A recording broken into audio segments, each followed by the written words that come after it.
Yeah. I need to Okay. leave. Okay, great. So welcome everyone to our Lunch and Learn. We've been having these covering the book that was just released, Leading Through Nonverbal Communication Across Cultures. We have 3 sessions left after this. So we're getting towards the conclusion. We're very excited to have you today. Dr. Xiao-Ping Chen is icEdge co-founder and the Philip M. Condit Endowed Chair of Business Administration at the University of Washington at the Foster School. She will be discussing the role of communication in the social influence process of leader emergence. We're very excited to have this topic and to have you join us today. I'm just going to have people, if they can introduce themselves, and then Xiao-Ping at the end. Is that okay? Yeah, sounds good. And please turn on your video so we can see you. I see 2 people still only having pictures. Okay, great. Hi, Eric. And Valley is still using a picture, but I think it's okay. That Yeah, we can if you people... are on a train or you know, so you can't have a picture, that's fine. I'm going to go ahead and start. Eric, I know you're new to the icEdge world, but if you could introduce yourself, basically, you could say where you're calling in from, what your role is at your organization, or what brought you here today. All right, so my name is Eric. I'm from Montreal, Canada. I accompany teams, groups, and individuals. So I do coaching, but it's kind of adding flavors to it. And what brought me here is I took a series of courses on critical thinking, red teaming, and some of the people who we've created a little community let me know about this, and that's why I'm here. I thought the topic would be really interesting. Excellent. Welcome. Great to have you. Jan Purdy. Hi, Jan Purdy. I teach at Pacific University. I teach in the International Studies program, mostly focused on intercultural communication. And I didn't hear the topic, but if there's other things I should be sharing, let me know. That's fine. We just want you guys to have a chance to get to know each other as well, as part of this process. So thank you. Great to have you. Juana Du. Hi, very glad to be here. My name is Juana. I'm teaching at Royal Roads University. I'm in the Department of Communication and Culture. I conduct research of expatriate experience, look at their interactions, communication, adaptation in international, intercultural context. Look forward to the presentation. Great. Welcome. Great to have you. Kelly Larson. Hi, everyone. Kelly Larson. I'm with the City of Dubuque, Iowa. I'm the Learning and Development Manager. Previously, for 20-some years, I was the Human Rights Director, and we've been weaving an intercultural approach into our DEI work here. Wonderful. Great to have you. Luciana.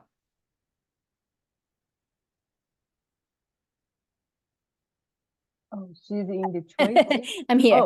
Oh. Okay. I was also typing. Yes, I'm in Detroit, and I'm currently enrolled in the icEdge trainer certification program or course.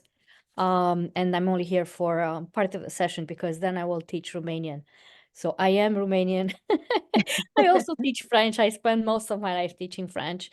And I'm in the process of our family is in the process of moving to France. So profession-wise, we'll see what it brings. I'm also very involved with the World Council on Intercultural and Global Competence. And by the way, the reason why I literally went to bed at 2:00 in the morning this morning was that we're working to finalize the program, our global forum program. And given your profile, I think that many of you would be interested. So I wasn't even thinking about promoting it, but I think it's a really important piece of information. where on earth is it? Anyway, I'll put it in the chat. Yes, please do. The global, so the World Council on Intercultural and Global Competence, you have probably heard of it. It is a global network of professionals. We're all volunteer, and the Global Forum is our major event. The topic this year is the intersection between intercultural and global competence and peace building. Most of the speakers and panelists are UNESCO specialists or researchers and practitioners in the field that we're all interested in. So I'm going to share the information and then I'm going to be quiet. I'm just so much into it that it's like I can't even see straight. Yeah, no, that's But exciting. you know how it is. It's like when, anyway, all hands on deck. This is the time of the year. Yeah, thank you Thanks so for listening. much. I'll put the information in the chat. Yeah, that sounds great. And the person who runs that or founded that is also an icEdge trainer. She's not on the call today.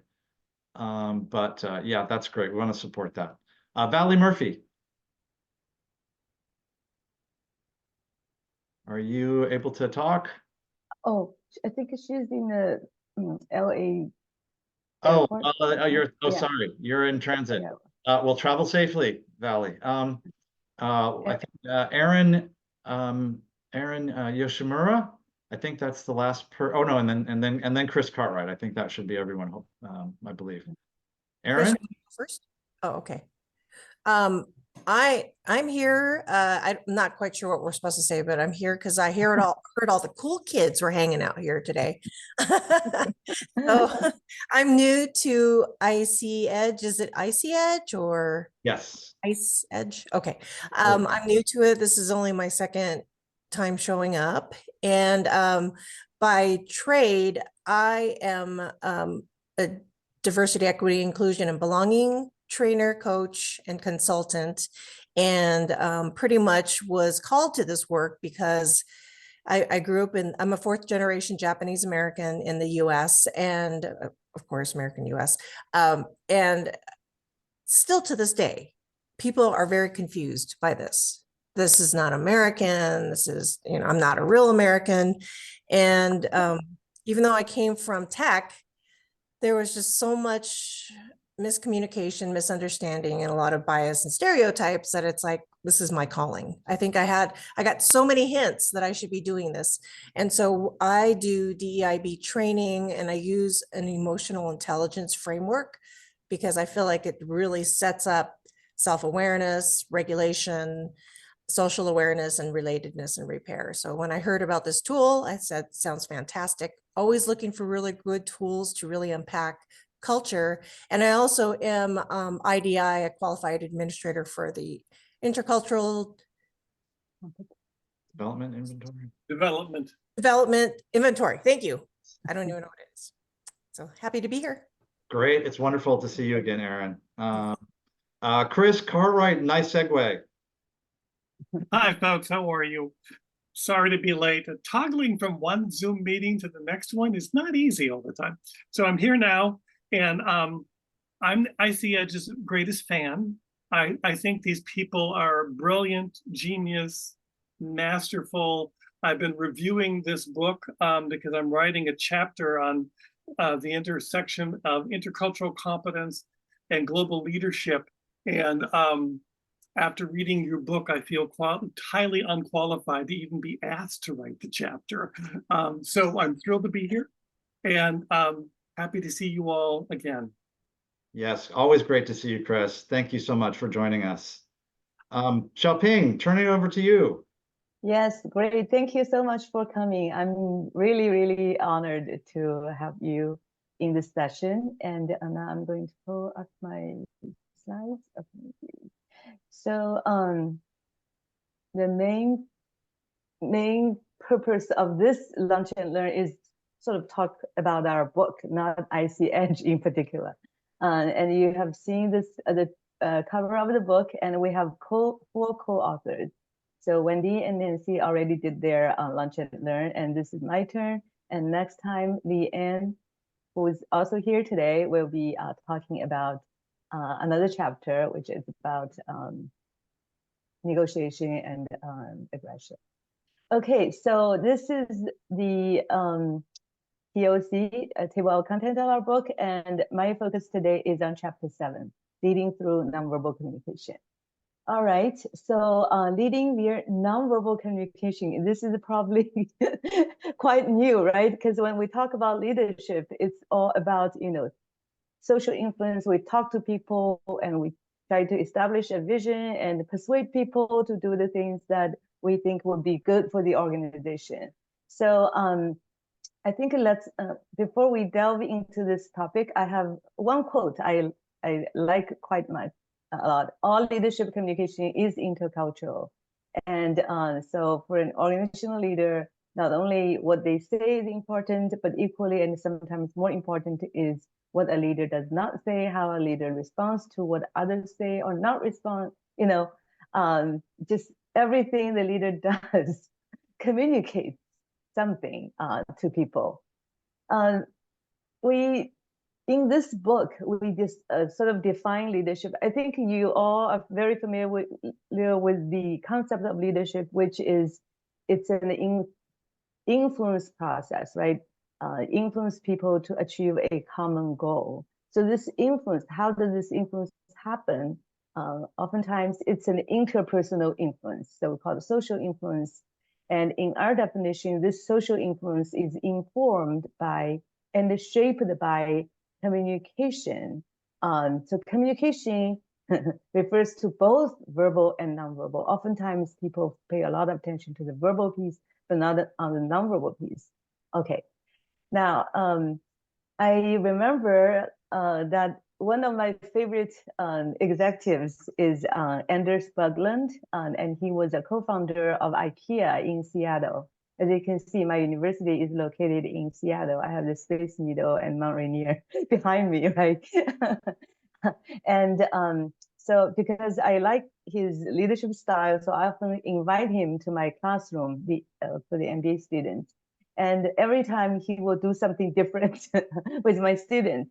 So one time he did this leadership walk exercise. And as you can see, he asked the students to form a circle in the classroom. So we just clear out all the tables and the students will do like this. And then he would say, hey, which one would like to play a role of like a worker, just an employee in the organization? And some students, they will volunteer. And then he will ask like, who would like to play the role of a leader? And some students would raise their hand. And then what they need to do in this circle is that he would ask the student to walk inside the circle. So walk inside the circle in whatever way they like, okay? So you can walk like very slowly around the circle, or they can walk like very quickly to here, here, here, like just in whatever way, right? And then the leader's job is to show unhappiness about the way the person is walking. So basically, if the leader is not happy with the performance, okay, of the employee and or whatever way this person is doing his job, and need to stop this person and guide this person to walk in a way and a pace that the leader wanted him to do or her to do. Okay, but through all this process, the leader cannot say a word. So that was really interesting. I was like, well, what's going to happen? So, for example, I remember vividly one time a student who's an American student, and he volunteered to play the role of the employee. So he started to walk inside the circle like this, like no direction, just like and sometimes very fast speed, and sometimes very slow. And the leader was played by a student from South Korea. And he was thinking like how to make this person, this is wrong, and to stop him. So what he did was that he immediately stand in front of the student. The student was walking, and he stood in front of the student and did this, like, okay, you stop, this is wrong. And but the student looking at the leader didn't stop, just like kept walking. So the leader was like, shocked, like this employee didn't even pay attention to what he was doing. It was really interesting to show that the leadership prototype in people's mind when they were socializing, when they grow in the society. So obviously in the Korean student's mind, leaders need to show authority. And once the leader shows authority, the employee will immediately stop whatever they're doing and look for guidance. But obviously in this case, the student was an American student. He didn't care about this like authority thing. And kept walking. So he failed, to actually guide this student. And then another volunteer came up, and he is actually, I think, an American student. And the way he interacted with this employee was quite different. So first of all, he just like walked in the same way as a student alongside that student, the employee, right? And after a few, maybe 1 or 2 minutes, he started to grab that student's hand, like arm, and like change the direction of the student and like facing in that direction. Then start to show the student the way, so the leg, how should the legs move and the pace and the direction. So through that process, the student, had to like follow the leader and walk in the way that the leader wanted him to do. It was like really interesting to observe that. And I thought, wow, like no words can actually also help the employee or the student to learn what is the right behavior. Okay, what is the sort of the expected behavior in the workplace, and so on. So I thought it was quite powerful. So when we wrote the book, this example came to my mind, and but in the book we did it in a more sort of a structured way. So first we discussed how a person's communication style oftentimes is unconscious, would make this person sort of a leadership material perceived by other people, So this is the sort of first section, talking about how is leadership constructed when roles are unclear. So in a sort of natural group, who will emerge as a leader? And interestingly, we have some findings on this topic, and we thought it was quite interesting or insightful. The unconscious communication style and implicit leadership theory. And the one significant finding is the so-called bamboo ceiling effect. So my colleague Jackson Lu and his colleagues discovered that in the United States, I think you all also pay attention, like notice this, that is a lot of CEOs of big companies, right? Like, Microsoft, Google, and so on and so forth. The CEO is a person originally from the South Asia. But if you think about like East Asia, people from East Asia countries, very few you can think that as actually at the high top level of companies. So he wanted to study why is this the case, and he came up with several reasons. Like one is the South Asian people are more motivated to get a sort of top leadership position than the East Asian people. The second one is maybe in the United States, the East Asian people have received like more prejudice than the South Asian people. And the third one was maybe because they have very different communication styles in terms of communication assertiveness. So he did a bunch of studies, surveys, and so on and so forth, and found that no, it's not the prejudice, it's not the motivation, but it is the communication assertiveness that explains the differences between the number of people who occupy top positions in the companies in the United States than the East Asian people, which is mainly he refers to the Chinese people. So that was really interesting.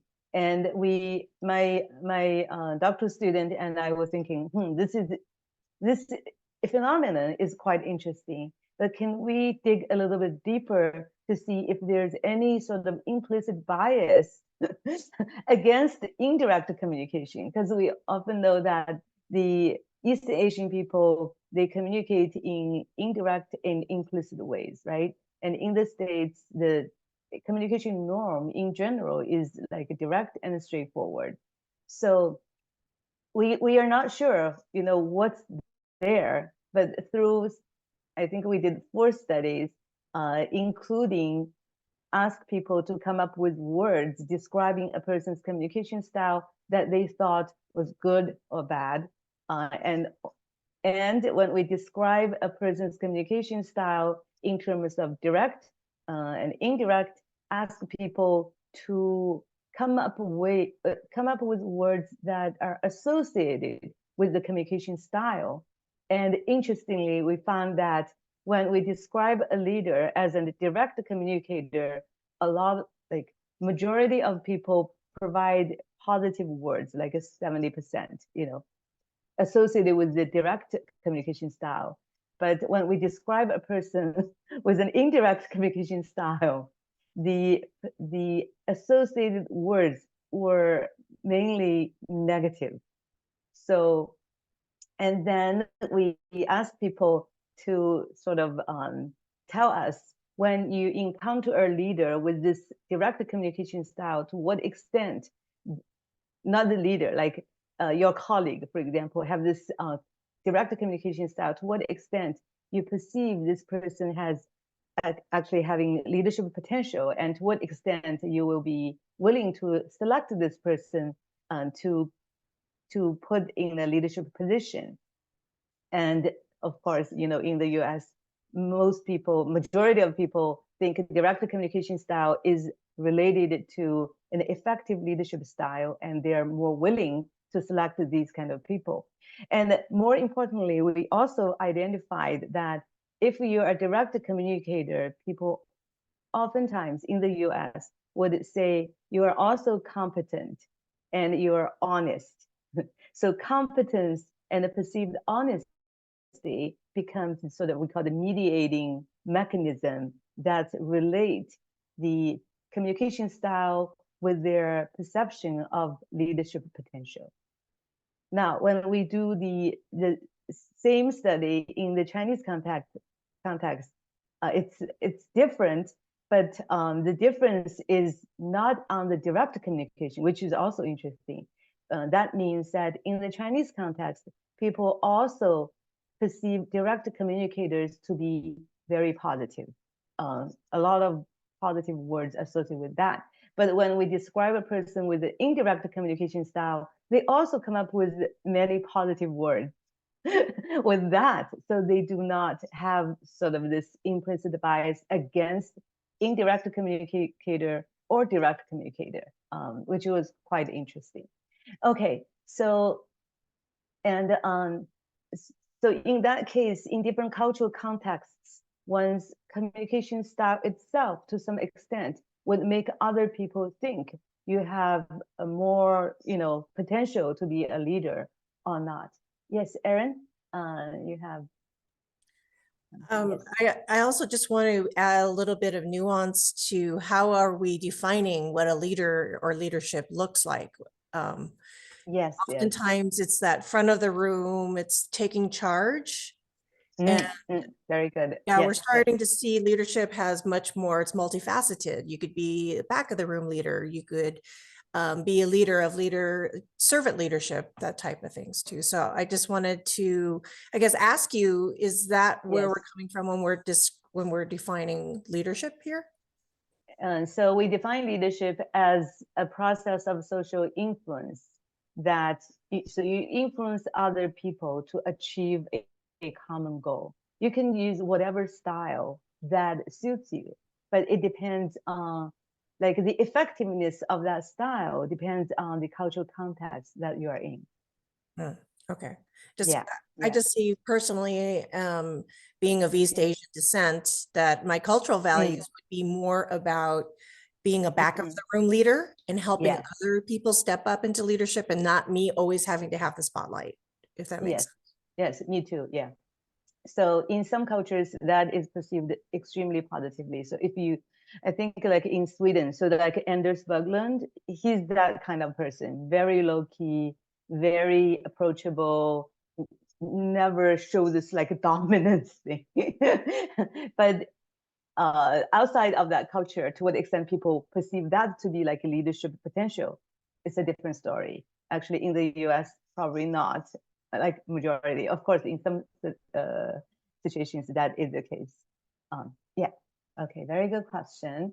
And so next, I'm going to talk about leadership via four domains of communication context. If you guys, I think you guys are now familiar with that, right? So basically, when we know someone is a leader or is in a leadership position, that role itself would amplify their influence via actually their communication style. That influence would be amplified.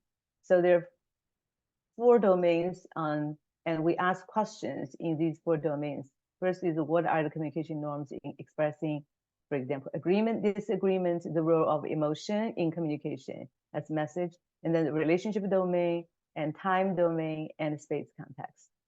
All right, so get into the each domain, leading via message context. Beyond words, okay, to what extent a person's message style would sort of fit into the different cultural contexts to be a leader. So this research is based on Peter Smith, and which was published in JCCP 2011. And this is about cultural communication norms in expressing agreement and disagreement. As you can see, he used these two sort of dimensions to categorize countries. So either like agreement low, low agreement, agreement high, or disagreement low or high. And based on that, you can see the country has this characteristic of low agreement and low disagreement. These are called moderate countries. So China, Taiwan, Singapore, Japan, and Moldova belongs to this category. And then the consensus cultures, the agreement very high and disagreement low. Sounds pretty good, right? Easy to deal with. Agreement high, disagreement. So India, Nigeria, Vietnam, these countries. And then we have this agreement low, disagreement high. That's very hard to, oftentimes, to deal with. People are very direct and they express their disagreement very easily. So like Germany, UK, Greece, Sweden, and so on. Okay, so obviously, when a leader's how to respond to people's expressing agreement and disagreement would be needs like a different sort of skills or understandings in a particular culture. There's no one type like fits all kind of way responding to that. So understanding the cultural differences in terms of this message context is very, very important. And another dimension of message context is the emotional connotation of a message. That is, when you express something, what kind of emotions that you accompany you in expressing that, and also when you speak, what emotions would be induced from the audience. That is also important. So, for example, when we talk about transformational leadership, right? There are like 6 components, and one is articulate a vision for the company. And when you articulate a vision for the company, and oftentimes it's accompanied with very positive emotions, and that positive emotion will be sort of contagious to some extent to influence other people and also feel hopeful about the company, inspired by the vision and so on. So I put Satya Nadella here because when he conveyed the new vision or new mission of Microsoft, that was what happened, and it inspired a lot of people. But meanwhile, I have this, Foxconn's CEO here. He demonstrates authoritarian leadership. He demands this and demands that, very high requirement, noted participative decision making. It's all like what he says, people need to follow. And also, if people do not follow, severe punishment will be actually exercised. So in that case, authoritarian leadership would induce emotions, negative emotions like anger and fear in the employee, although they would comply, to a large extent, but the resentment is also there. So, and another leadership theory is called leader-member exchange, LMX, and this is actually where the direct social influence happens, right? When a leader interacts with an employee, how you interact and how you communicate, your communication style itself would convey a lot of meaning and would influence your effectiveness. So in a study that actually developed a scale to measure that nonverbal communication piece in leader-member exchange, they came up with some like positive nonverbals and negative nonverbals. So the positive nonverbals, like my manager looks me in the eye when we communicate. Although we know this is also culturally, dependent, right? But this was developed in the Western context. The manager indicates through head gesture that she's listening to me. The negative ones, like my manager gives dirty looks and my manager sighs when I approach him or her, and they have more items. So the emotion piece that is accompanied with a message actually sometimes maybe have a larger influence than what you say to influence people. So this is that. I just want to sort of, the chapter is help people to pay attention to these nonverbals and rethink about leadership. Okay, so the second domain is leading via relational context. And we know power and status are often conveyed via communicative behavior. And in the speech delivery process, or in the conversation process, or in the meeting discussion process, how a leader, so in this particular study, they study the questions, like what is the meaning of the questions, the nature of the questions. Is the question used to guide discussion or to seek information? That would actually would influence how people view you as a leader, or to what extent the different ways of asking questions will make you more like a leader type of person, So they also studied, this is very linguistic, like links between turns or topic shifts, listening and simultaneous speech. And based on their findings, they discovered that if a leader often asks guiding questions and engage in minimal listening and often interrupt other people, this leadership style is called directive. But if the leader is asking like information seeking kind of questions and engage in active listening, this is a more cooperative style. So as you can see, how you speak, how you behave in the discussion process with other members would make people perceive as like you have this kind of leadership style and you have other kinds of leadership style, and different leadership style, what they found was that have different effectiveness among the employees from different cultures. So interestingly, their finding is that in the US, the directive leadership style is quite effective, but for Eastern Asian people, the cooperative style is more effective. Okay, so that's the relationship context. And in terms of time context, so we know that the role of time is actually quite important in the leadership process, because the leadership process is a dynamic process, and time is needed to be considered into the research to see how this time unfolds and how leadership actually evolves over time. But this piece is often missing in leadership research.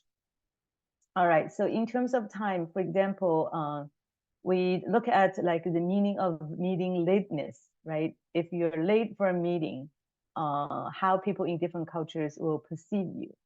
So for example, if you live in a monochronic cultures, people view time as a linear kind of nature. If you arrive late, like leaders arriving late would be perceived very negatively, disrespectful of other people's time and so on. And if employees miss deadlines, of course, negative perception, you're incompetent, you cannot, keep your promise and you miss deadline. This is very bad. But if you live in a polychronic cultures, oftentimes people live in the event time basis. So in these cultures, I had a real experience.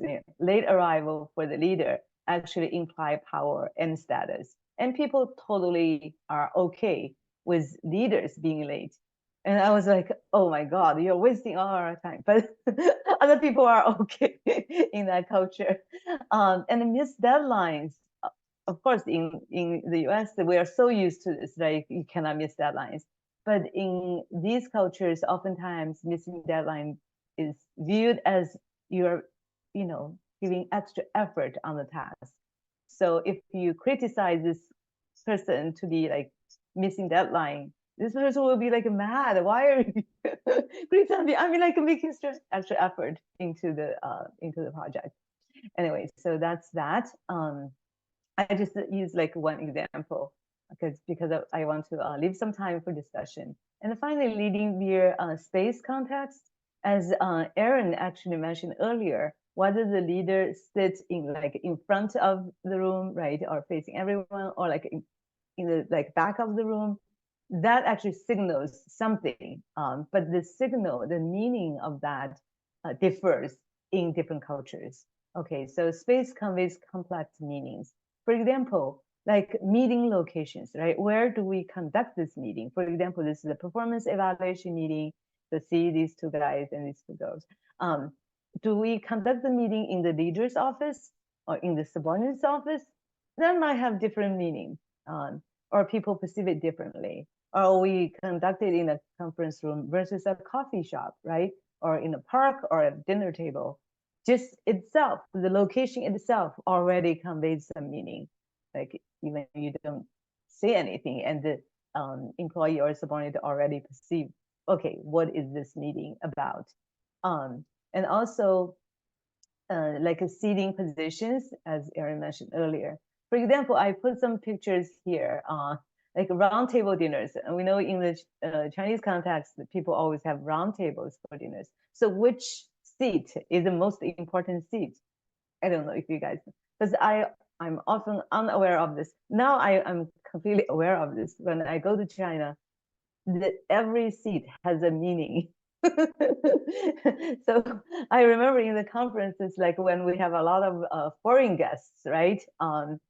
And because the table is empty, so we just go there and get a seat. So I often would just sit like somewhere like here or here, right?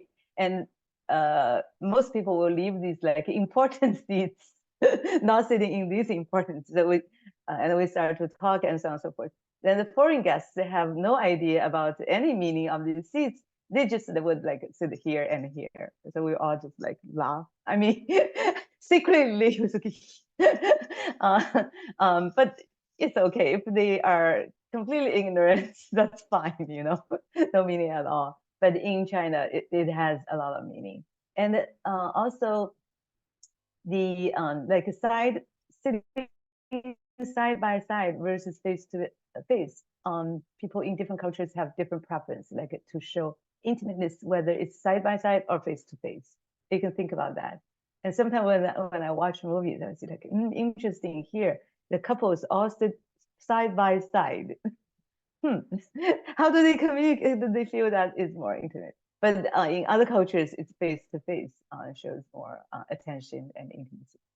Okay, and also like when you take a photo, where you sit, right? And one thing that really surprised me was that I think almost all of my Chinese friends say when they when they saw this photo, they were shocked that Obama was not in the center seat. I was like, It didn't occur to me that's like so important. So as you can see in the Chinese, meetings, the leader is always in the center, and when they take a picture. And when I go to China, the people say, "Okay, let's take a picture." They always ask me to sit in the center. I was like, "It's not important. Let's just no, you have to." So that kind of sort of cultural norm in terms of space, we also need to pay attention to.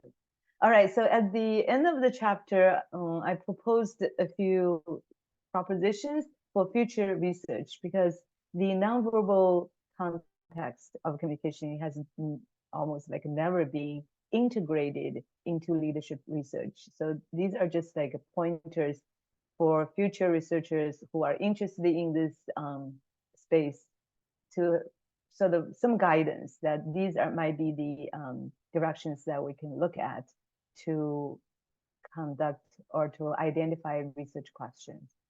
All right, so the link for the book is here, and I also have this information is a little bit outdated because we already had the first trainer session. The second one will be here soon. Okay, so that is my sharing today, and I welcome questions and thoughts and any ideas that you have.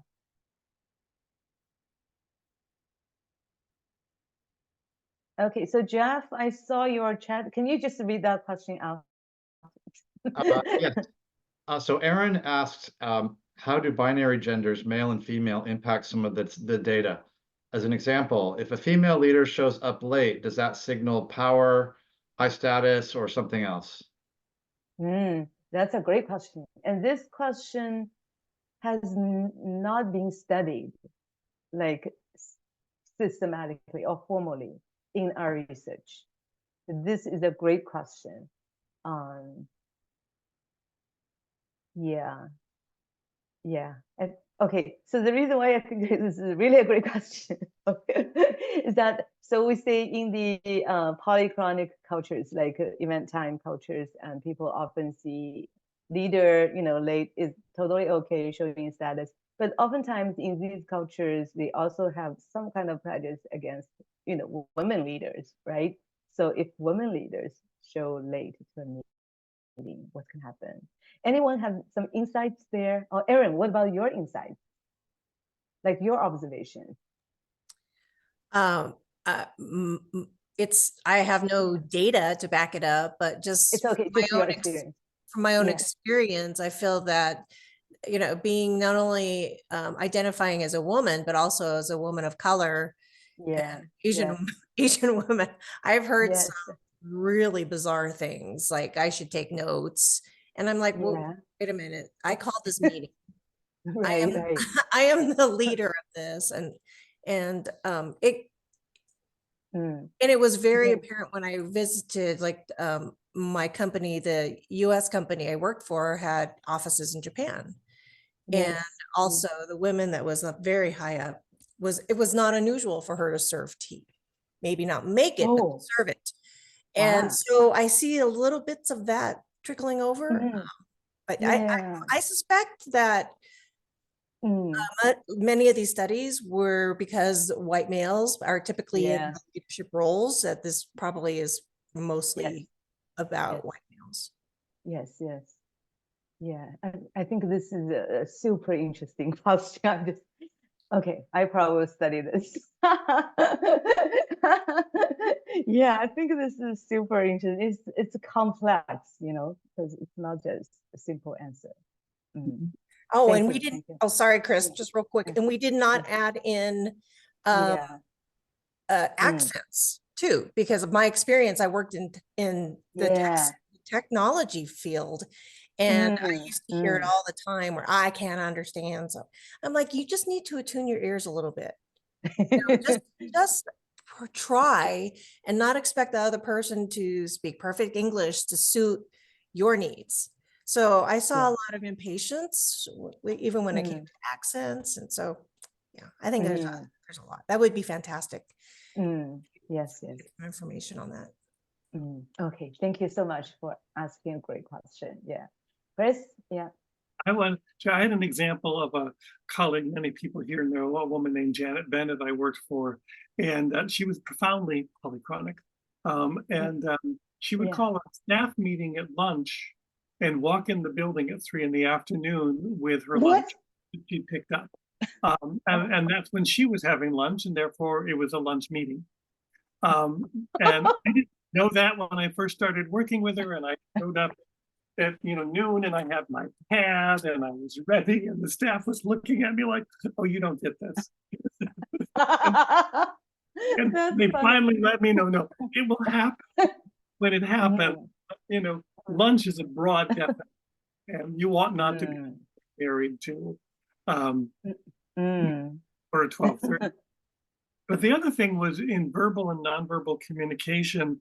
I have my preference is what we call it's emotionally detached. I very rarely show a lot of emotion in my communication. If I'm happy, you can kind of see it, but it's not profound. Janet preferred very, very deep emotions to be preferred. And at one point, she was begging me to take on a project that I did not want to do. It was like, no, it's not going to work. Yeah. And I was very gently kind of redirecting because she preferred indirect communication. So I would say, well, think about this, or what about that, or how else could we do this? And I realized I wasn't getting through to her, and because she kept reframing and asking again and again. And I remembered, oh, emotionally attached. So I got quiet. I leaned over and I grabbed her hand, and in a very low, growly voice, I said, "This will never happen." Eventually you realized you need to show emotions. Yeah, and then she said, "Yes, now I know. We will not do this." but I never do that. I never do. But I thought, okay, I have to code switch and show emotion. And she is a high touch person. I'm not. And so by touching her and letting her do that and growling, not my norm, she recognized that I wasn't going to do it. So in your case, it's really like words are not enough, right? Like you said so many times, she just didn't get it. But once you show emotions, immediately got it. Yeah. Great example. Yeah. Okay, any other thoughts? I think everyone should speak. Okay, what about Kelly? Well, I was thinking about back to the question about gender and wondering about the direct and indirect communication pieces around gender and how that might play out in leadership as well, from a gender perspective. Particularly, I was thinking about in the US context where direct is so, highly valued as the right way to lead. Yes. Yeah, in our paper, we did mention a little bit, like a lot of female leaders are not as direct, as male leaders. So is that also there's also some kind of unconscious bias there that, you're less direct. So that means you might be not as competent, not as honest. These were the two mechanisms we identified in our study.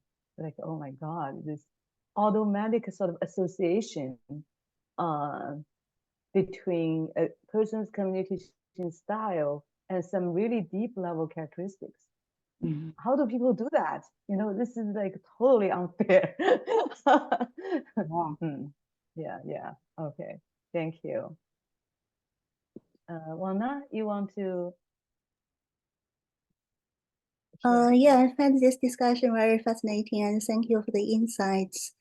And I was thinking about the conceptualization of the context as you discussed about the relational context as well as the space dimension and the temporal, the time dimension. So I'm wondering, like now a lot of interactions between leader and member exchange happening in both online and physical context. So I find the evolving dynamic really fascinating. Like, so I'm wondering if you can, I want to hear more from you about like how this evolving like dynamic would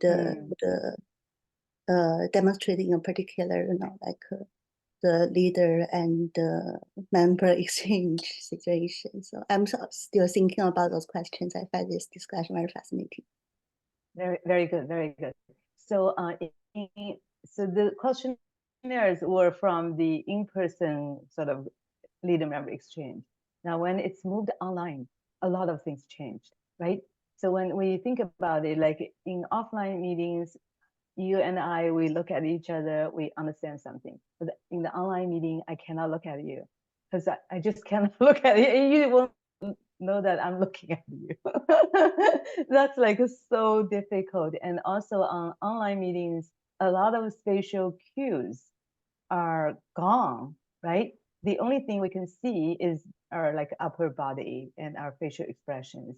And now, because I remember in the classroom, I often say, hey, students, sit in the front rows. I'm closer to you, it's more fun. But in the Zoom meeting, it's like everyone has the same space, same distance. And that is also different. But the interesting thing is that, so at the beginning of the COVID time, right, a lot of meetings moved online. And Wendy and Nancy and I, we actually did studies about online settings, how to build team identity and maybe even team trust, because it's very difficult, right? And what we found was that there are two main elements. One is in online meetings, please ask everyone to turn on their video so that you actually can see their face and some facial expressions. Just that little bit would help a great deal. So pay attention to nonverbals online in that box. Okay, what's happening there?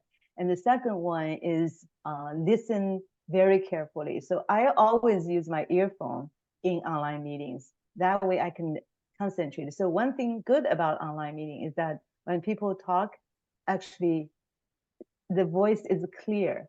And in the classroom, I remember some people sit in the back rows. I cannot hear them very well. Now we can hear each other like equally well. So when you do these two things, the team will gradually actually form like group identity. And at least their work performance might be equally well, like good as they were, working in person. Now, one thing that was missing, because I tested this in my MBA classes, because they need to do like team projects and so on and so forth. They never met each other in person. They did everything online. The project outcome was like great. They did great presentations and everything. But when I asked them to sort of evaluate their friendship, like to what extent you like really like each other and want to go out with each other in the future, the friendship evaluation is quite low. Like, just like when there's no offline nonverbal kind of real interaction, person to person real interaction, it's very difficult to build friendship. So that I really like, wow, really, really interesting. When I think about my close friends, it's all because we spend a lot of time together, like in person. So important to have dinner together, to go out together and so on. Now, without that piece, friendship is difficult to build. So these were from like our studies and my observations. Any other thoughts? Eric? Thank you so much. Oh, you're welcome. Are you still there? Zurich is evening time. Eric is not there. Okay. Leanne? Yes, I am. I was typing a message and I'm eating lunch. I have to go. Thank you very much. I was writing that in the chat. Thank you very much. Okay. Thank you. Thank you for coming. Yeah. Leanne, you have some thoughts? Yeah, this is super interesting conversation. I think about the adaptation side, the intercultural adaptation, and also for female leaders, the gender adaptation to try to make the message, the relationship, the space and time orientation is more gender neutral, when, especially when they're in the male-dominated world. I have a friend, she's an executive in the airline industry. She's Chinese, but she's very direct in her messages. And she plays golf with male executives, and in the relationship side, she's super linear in time and space. But I wonder what's the, like, how much do you adapt and how much do you stay true to be yourself? So that would be a fascinating question to study. I don't know how. I think you can start the interview with her. What was she like, before and now, and what's the transition process, and what was the sort of thinking processes underlying that, making the change? But I mean, the adaptation is more complex. It could be that maybe she is a direct person, that it's the context that activated who she really is. And then also the part about code switching, like how much, what's the depths of code switching that became part of the identity? Yes, I don't know, because sometimes I think the adaptation side and also in the learning part is really hard to distinguish, but fascinating to maybe, you're right about interviews, or maybe we can read the leader biographies and try to learn about their stories. Not just to read biography, talk is more important. Yes. In-person talk, you can notice all these nonverbals. Yes. Thank you. Okay, thank you. Great. I think the time is up and I need to run to drive to school. We have another meeting there. And thank you so much for coming. And I really enjoyed our conversation and hope you will join the next session with Leanne. Yes, great. Thank you so much, Xiao-Ping. Have a great class. I'm going to have to get off fairly soon as well. I just want to clarify, let me see here. The next session is actually our colleague, Dr. Wendy Adair, translating what is and isn't said, voice gossip and feedback in a global workplace, June 14th. And then we're going to be lucky in having Leanne, July 12th. Beyond Silence, How Context Communicates in Cross-Cultural Negotiation. And this one will be in September. Thanks, everyone. Great. Thank you so much. Thank you. Bye. See you next time. Yeah. Have a great day.